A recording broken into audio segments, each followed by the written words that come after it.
creature of the night! We all know this phrase. If you've ever booted up Brawl Stars, you know exactly who I'm talking about. Mortis. He is easily the most popular, most talked about and most memed on character in the entire history of the game.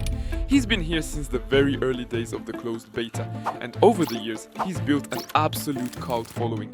Players are basically split into two camps, the ones who worship Mortis and pull off insane trick shots, and the ones who absolutely hate him for throwing their Brawl Ball matches.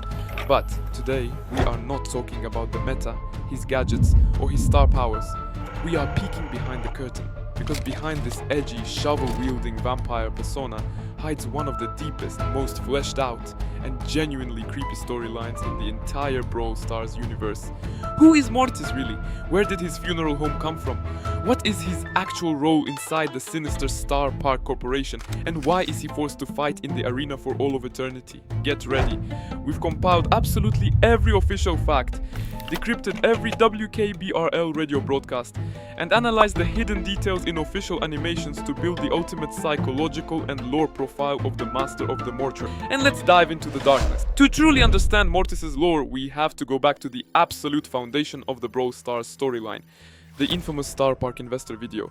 A lot of players get this twisted, thinking Mortis is some literal 1000-year-old Count Dracula who teleported in from a fantasy world. But the official canon says otherwise. The arenas we fight in are actually biomes of a massive theme park. And the Mortis Mortuary environment was originally designed by Starr Park management as just a standard themed attraction. It was a giant haunted house, a fake theatrical graveyard filled with animatronics and hired actors whose only job was to jump scare the park guests for money. Before the catastrophe hit Starr Park, Mortis was most likely just an eccentric actor, a showman, or the director of this specific attraction. But then, there was a leak. Toxic waste, or maybe the uncontrolled radiation from the power cubes permanently altered the DNA of all the park employees. The actors lost their minds and literally merged with their stage personas. The fake vampire turned into a real bloodsucker. The plastic bats became living creatures, and the decorative graveyard filled up with the actual bodies of fallen brawlers.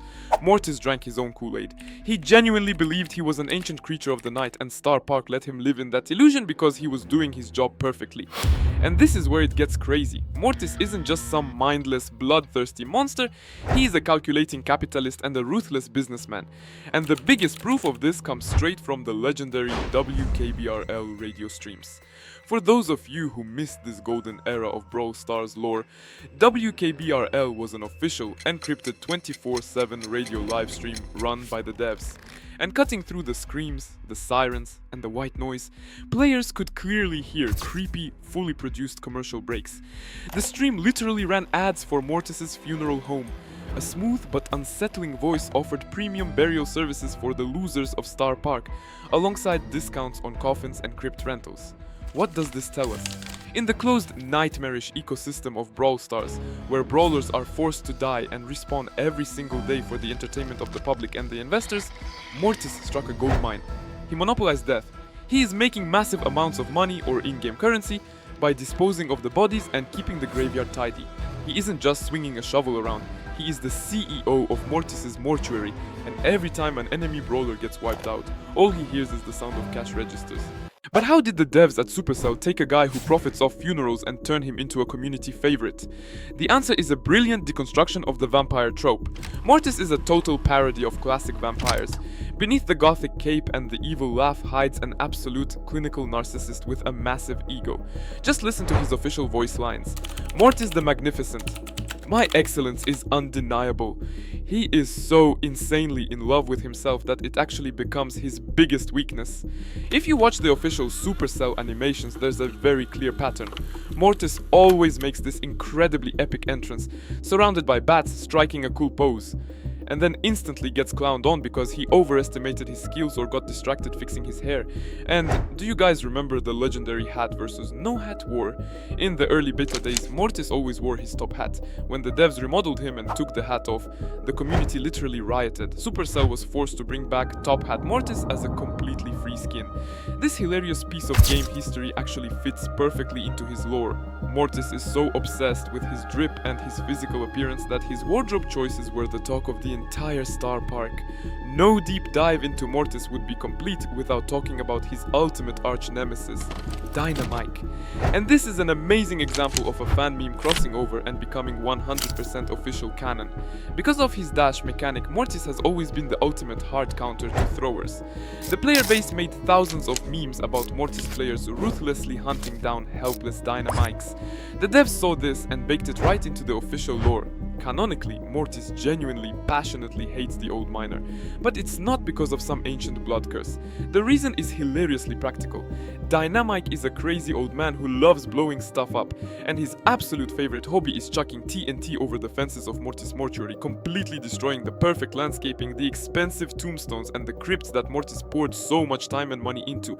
To a vampire businessman, there is literally nothing worse than a crazy boomer with dynamite wrecking his premium real estate.